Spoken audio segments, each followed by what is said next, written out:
December 30th, 2025. Today is a shot day. I haven't done a video since November 20th, so I'll give you a quick rundown of where I was on the 20th and then the shots after that, just so you can kind of track my progression.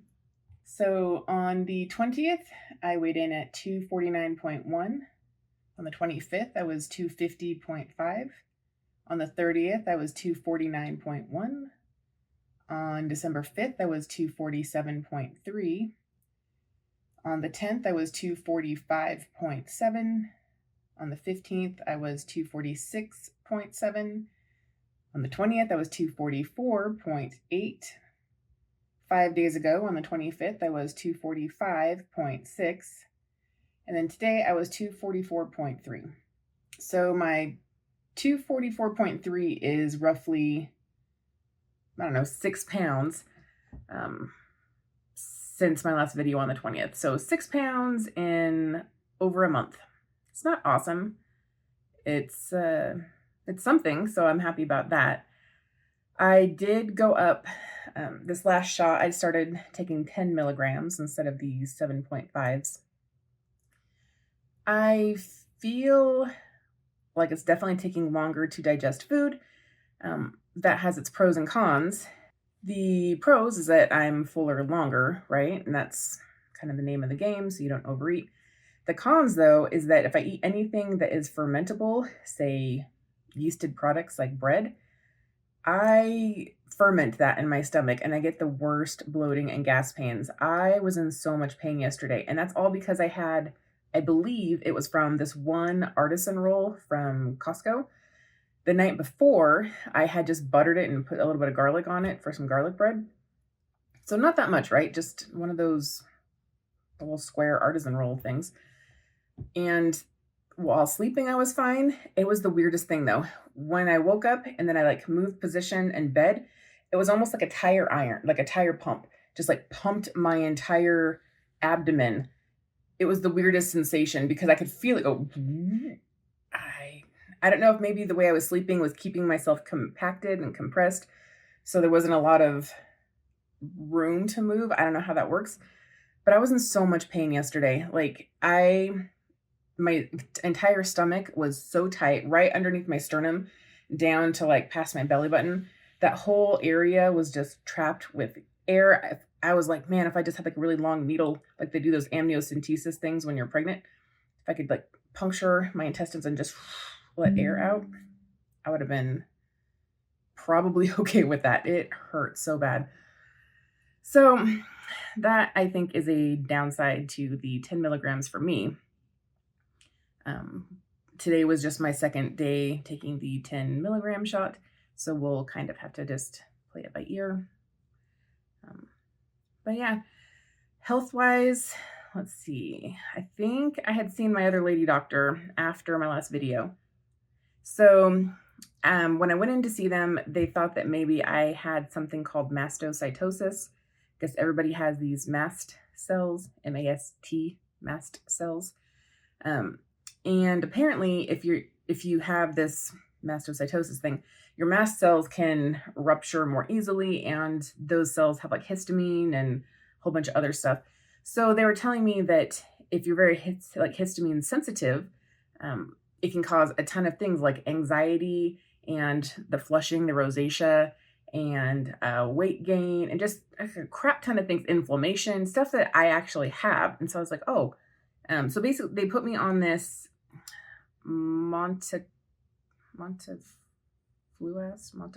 don't know what it's called. I'll try to look it up and put it on there. Anyway, basically it's like a very strong histamine blocker kind of a thing, I guess. It's supposed to prevent your mast cells from rupturing as easily, so you're not allowing as much histamine into your system. So the first couple weeks I was taking it, I really thought that it was helping. I didn't have as much anxiety.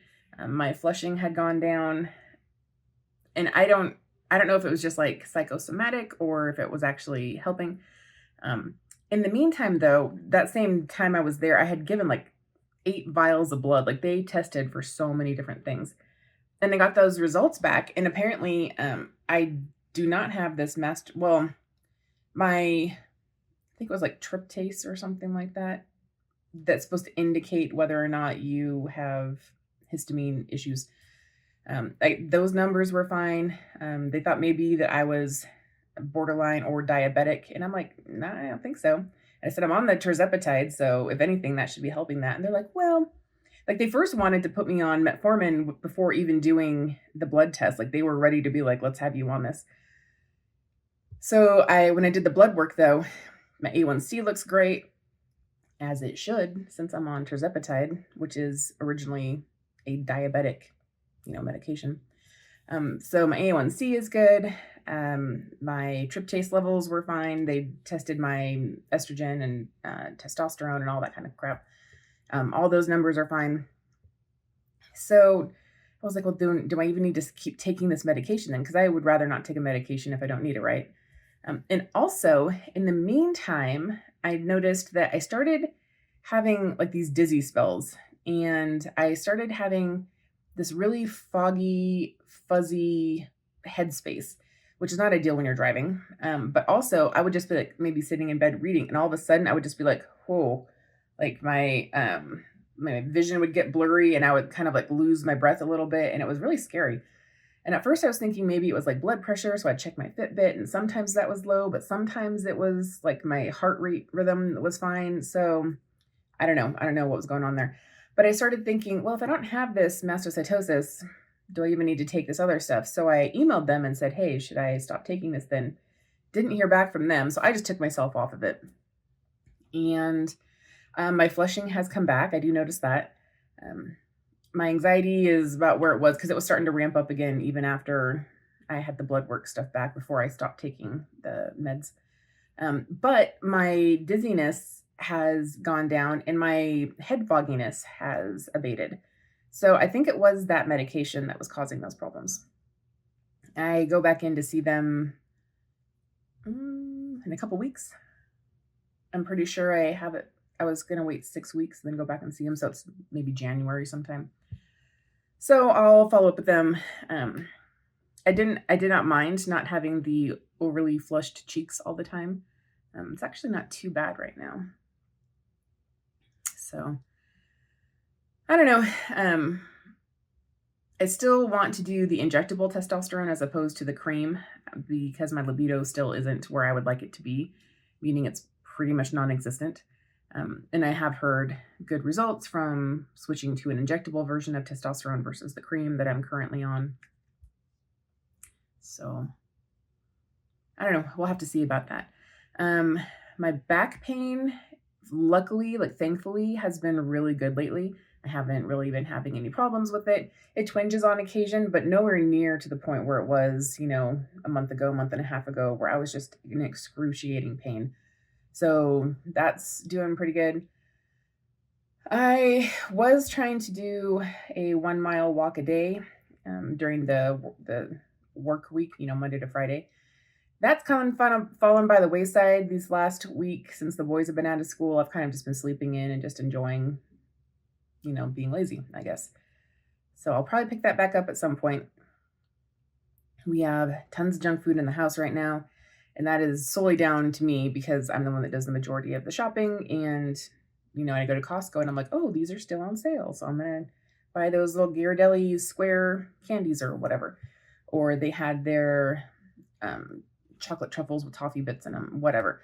So I'm trying to tell myself that once those are out of the house, I will not, buy that kind of stuff.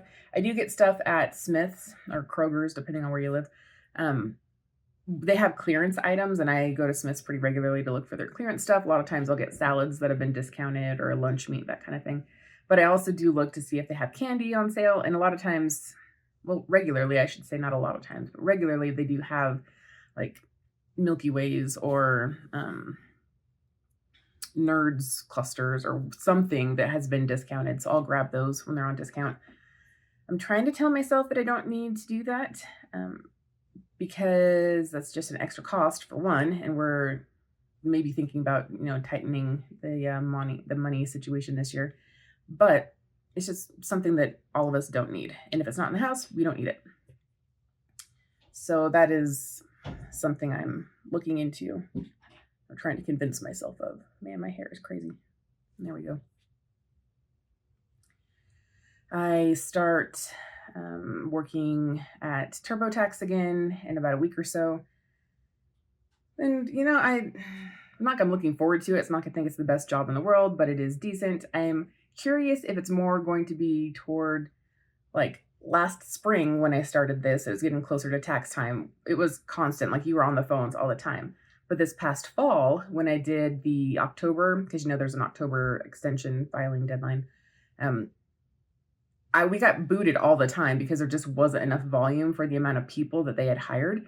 So I'm curious if it's going to be the same thing in the spring here, if they're just hiring a bunch of us and like maybe we sign up for 20 hours, but then we actually only get to work 11 of those hours because they just keep, making us jump off. I've never worked this early in the season before. I also put myself on the Rover app and said that I would do dog walking or drop-ins, that kind of thing. And someone reached out to me the other day. It had been a few weeks since I had joined. And she was like, hey, I think you'd be a good fit for our dog. So I'm supposed to go meet her sometime this week, the 1st, I believe, and do a meet and greet just to make sure we'd be a good fit. And then if that works, then I'm going to be dropping in Monday and Friday for a half hour just to hang out with the dog, let him run around the backyard, maybe take him for a walk. It's kind of dealer's choice. So I have that set as $20 per half hour. So it's only $40 a week, and it is like a 20-minute drive. So time-wise, I don't know if it'll really be worth it, but if I can get maybe one client, then maybe I can get 2 clients and then just kind of, stack them up and see how that goes. So that's what I'm doing work-wise. I'm going to check to see if eBay is going to be hiring again in the spring. A lot of businesses typically hire after the year when they get their budgets and stuff. I worked for eBay for like 7 years, and then I was off for like 6 or 7 years, and then I went back to them, and I was there only for a couple months, like 2.5 months or something. And that's when my anxiety, a few years ago before I got it under control, it was really bad. Like my heart rate was just spiking like crazy, and I'd feel like I wanted to throw up, and I was just wanted to cry all the time. So I basically just bounced after a shift. I was just like, I don't want to do this anymore. I'm out. But I'm on medication now. Maybe it would be okay. On the other hand, I don't know if it's maybe just that particular job where people are just calling in to complain, because people don't call in to be like, you guys are doing a great job. Everyone has a problem when they call in. So I don't know. I'm not sure how that'll go. We'll see. Or if I'm even granted another opportunity. For all I know, they blackballed me after I just bounced after a shift. I don't know. But I'll start looking around for maybe more types of work as the new year, progresses. Okay, well, I think that's all for me today. I hope you guys are doing well in your weight loss journeys if you're trying to lose weight. Otherwise, I gotta say, yesterday, my husband and I went to go see Fortune Feimster. She's a stand-up comedian. She's got big curly blonde hair. She was so funny, you guys. Like, I've seen her stand-up specials, and I've seen her when she was like in the Mindy Project, and she was on FUBAR on Netflix with Arnold Schwarzenegger. She's been in a number of things now. And I guess she plays the Beaver voice in Zootopia too. Anyway, like, I liked her stand-up specials that she's done, so we went to go see her live. She was so flippin' funny. I was just cracking up. At one point, I was laughing so hard, like my cheeks ached. They hurt just from laughing so much. And I was talking to my husband about it on our drive home, and he's like, preach. He's all, at one point, I was trying to actively stop smiling. He's like, because I was trying to like relax my cheeks because they were just like cramped from laughing so much. So anyway, she's funny. If you have a chance to see her, well, I would say maybe look at her stand-up specials. I think maybe she's got a couple on Netflix and maybe one on Prime or HBO. I'm not sure where her other ones are. But she's a really good comedian, so I enjoyed that. The last play I was supposed to go to was 'Twas the Night Before, I think it was called. It's a Cirque du Soleil act. I had been having anxiety prior to that, so I just didn't go. I gave the ticket to my sister, and she brought one of her other kids, I believe. So I used to sit with my sister. I used to be my sister and her husband, and then me and my husband. And then my husband dropped out. So then it was just my sister and her, whoever she chose to take, either her husband or her daughters or whatever, and then me. And then this year she changed her seat. So she now is on a completely different row. And so I'm sitting by myself. So I think I have a little bit of anxiety from that. Like the last two shows I've been to, I haven't been able to focus on the shows there, the plays, because I've been so focused on trying not to freak out in my seat. So I'm a little bit nervous to go to the next show, which I believe is in January.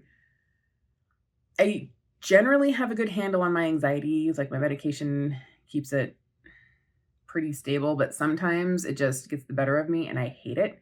And I wish I didn't have that. I'm so envious of people who don't have social anxiety. You know, they can go to a party and not worry about it, or they can go to a movie and not worry about it, or they can drive to a restaurant and not worry about it. Like, not worry about traffic, or not have to worry about what are you going to order when you get there. Like my head is always going, and it's exhausting, and it's just tired. It's just frustrating. I'm tired of it. So while I generally have a good handle on my anxiety, sometimes certain things bring it out. And apparently, who knew, sitting by myself in a crowded theater is one of those times. So wish me luck on my next one. All right, guys, I'll talk to you later. Bye.